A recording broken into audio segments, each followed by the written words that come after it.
Inaresto sa Davao City ang 3 lalaking nahulihan ng iligal na droga, kabilang na ang isang umano'y malaking tulak.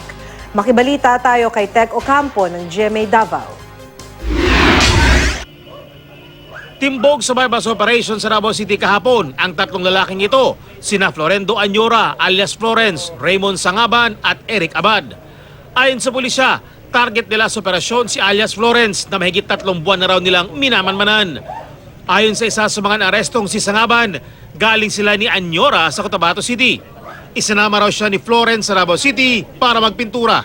No, sumama naman ako siyempre kasi hindi rin ako nakapunta ng Davao. First time ko po. Opo. Sabi ko sige para makita ko rin ng Davao.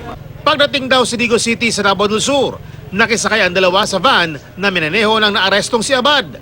Habang bumibiyahe pa Davao City ang 3, katext daw ni Anyora ang police asset na bibili sa kanya ng droga. Pero hindi mo alam na Wala tulak po. siya ng droga? Hindi ko talaga alam. Nakuha sa 3 ang ilang pakete ng shabu na may halagang aabot sa 400,000 piso. Bypass money na 3,000 pesos at ang cellphone na ginamit ni Anyora.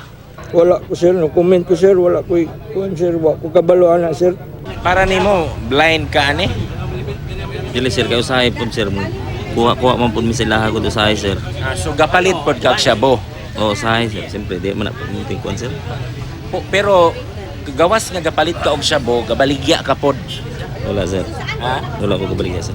Isa raw si Anyora sa mga pinakamalaking tulak ng ilegal na droga sa Ulas area. Sasampa ng 3 ng reklamong paglabag sa Comprehensive Dangerous Drugs Act of 2002. Tech Ocampo, Nagbabalita, Pilipinas.